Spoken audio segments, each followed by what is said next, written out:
주신 말씀은 마태복음 23장 13절에서 28절까지의 말씀입니다. 마태복음 23장 13절에서 28절까지의 말씀입니다.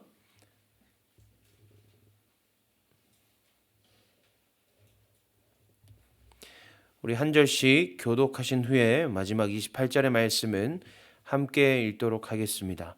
14절 말씀은 비어 있으므로 13절 후에 바로 15절을 교독하시면 되겠습니다. 화 있을진저 외식하는 서기관들과 바리새인들이여, 너희는 천국 문을 사람들 앞에서 닫고 너희도 들어가지 않고 들어가려 하는 자도 들어가지 못하게 하는도다. 화 있을진저 외식하는 서기관들과 바리새인들이여, 너희는 교인 한 사람을 얻기 위하여 바다와 육지를 두루 다니다가 생기면 너희보다 배나 더 지옥 자식이 되게 하는도다. 화 있을진저 눈먼 인도자여, 너희가 말하되 누구든지 성전으로 맹세하면 아무 일 없거니와 성전의 금으로 맹세하면 지킬지라 하는도다.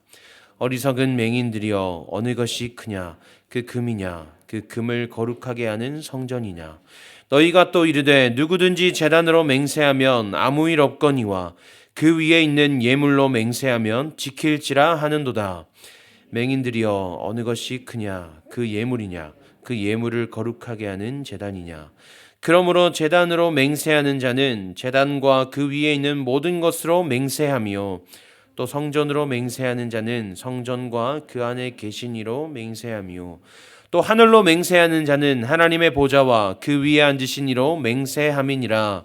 화 있을진저 외식하는 서기관들과 바리새인들이여, 너희가 박하와 회향과 근체의 11조는 들이되 율법에 더 중한 바 정의와 긍휼과 믿음은 버렸도다.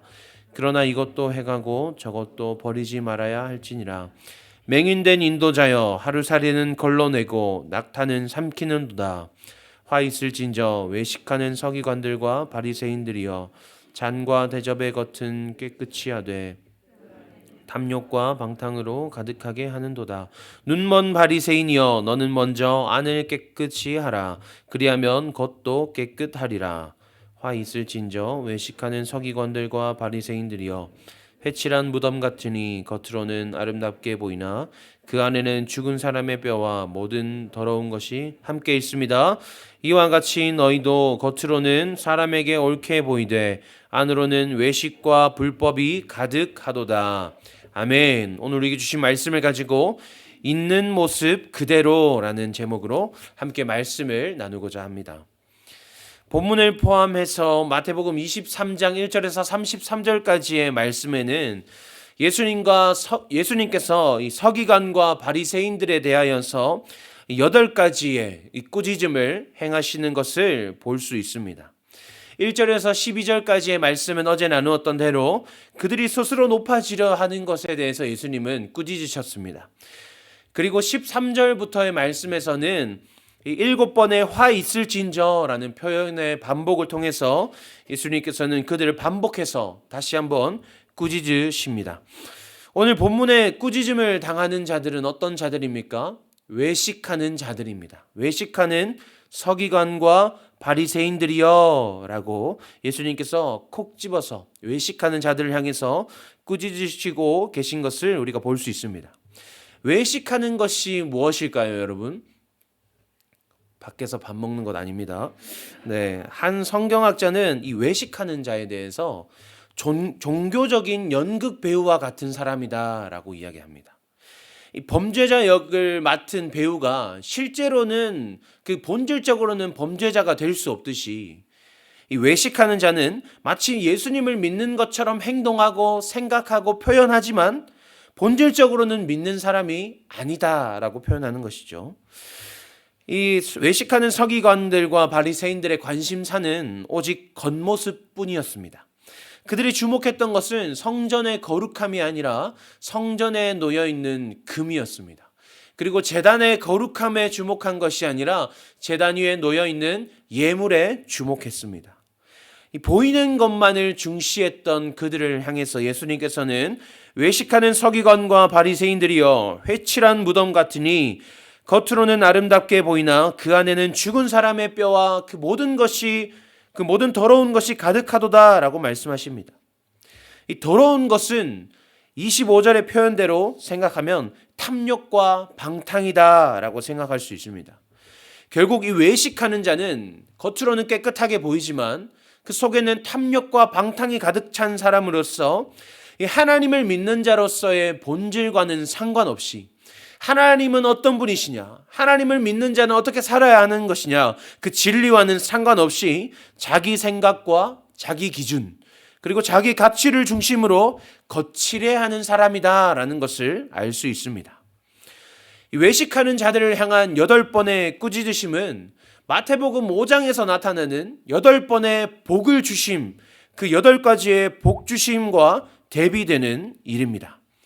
8가지의 복을 말씀하실 때에 그 복을 아우르는 핵심은 마태복음 5장 3절에 나타나는 심령이 가난한 자는 복이 있나니 라는 말씀입니다. 가난하다는 것은 이 5장 3절에서 표현된 가난한 자라는 표현은 아무것도 할 수 없는 상태를 말합니다. 그러니까 누군가의 도움이 없이는 일어설 수 없는 상태를 뜻하는 것이죠. 다시 말해서 심령이 가난한 자다라는 것은 무엇이냐? 그 영혼이 하나님의 도우심이 없이는 유지될 수 없는 상태임을 고백하는 자다. 나는 하나님의 도우심이 필요합니다. 나는 하나님의 건지심이 필요합니다.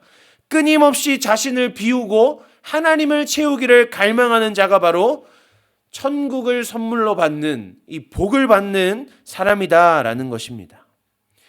제가 작년 이맘때 이제 강도사 인허를 받았습니다. 전도사에서 강도사가 된 것이죠. 그런데 이 강도사가 되고 보니 참 어이가 없었습니다. 왜냐하면 내가 강도사라고? 그런 생각이 들었습니다. 나 같은 사람이 어떻게 강도사가 될 수 있지? 제가 있었던 교회는 특별히 어르신들이 되게 많았던 교회입니다.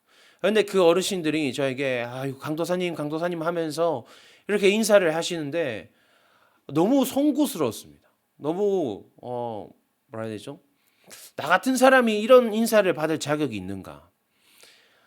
내가 뭐라고 이렇게 교회에서 양복을 입고 앞에서 말씀을 나누고 이분들에게 인사를 받을 수 있는가?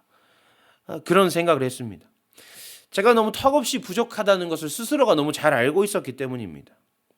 그래서 순간적으로는 나는 자격이 없으니까 이제 그만 멈추어야겠다라는 생각을 하기도 했었습니다. 이런 생각을 굉장히 자주 합니다. 네. 그런데 말씀을 묵상하면서 기도하는 가운데 주시는 마음이 하나님께서 저에게 질문하셨습니다. 네가 나이가 더 들면 괜찮아지겠냐? 네가 더 성경을 더 열심히 읽는다고, 기도를 더 많이 한다고 더 괜찮은 사람이 될 수 있겠어? 저는 아무리 애써도 합당한 사람이 될 수 없다는 것을 깨닫게 되었습니다. 저는 아무리 애쓴다 할지라도, 제가 아무리 더 나아진다 할지라도 인간적으로 지식이 더 깊어질 수는 있겠으나 하나님 앞에서 완전한 사람은 될 수 없다는 것을 깨달았습니다. 그때 동시에 깨달아지는 것은 그렇다면 하나님께서 일하실 것이 참 많겠구나. 나같이 부족한 사람을 이 자리에 세우셨으니 나는 할 수 있는 것이 없는데 그러면 하나님이 하실 것이 참 많겠다라는 생각을 할 수 있었습니다. 내 마음 가운데 절대 부인할 수 없는 것은 하나님께서 나를 부르셨다는 그 사실인데, 하나님께서 책임지시려면 그러면 이제 나를 통해 이루어지는 모든 것은 나의 행함과 나의 능력이 아니라, 나의 공로가 아니라 오직 하나님의 일하신 뿐이겠구나라는 것을 고백할 수 있었습니다. 때로는 우리의 마음에 완벽을 추구하려는 욕심이 깃들 때가 있습니다. 완전해지려 하고 하나님 앞에서 더 나은 사람이 되려고 합니다. 그래서 내 생각과 내 기준들로 나를 채우려 할 때가 있습니다. 그리고 마치 그것이 온전히 하나님을 위한 것인 양 나 자신도 속이는 메소드 연기를 펼치곤 합니다. 그러나 우리는 완전함을 위해 애쓸 필요가 없습니다. 내가 나를 채우려 하지 않아도 괜찮습니다. 하나님은 우리를 부족한 자, 연약한 자, 있는 그대로 부르셨기 때문입니다. 로마서 3장 23절에서 25절 말씀에는 이렇게 기록되어 있습니다.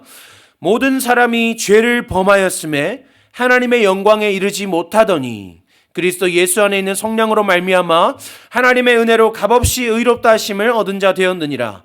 이 예수를 하나님이 그의 피로써 믿음으로 말미암는 화목제물로 세우셨으니 이는 하나님께서 길이 참으시는 중에 전에 지은 죄를 간과하심으로 자기의 의로우심을 나타내려 하심이니. 아멘.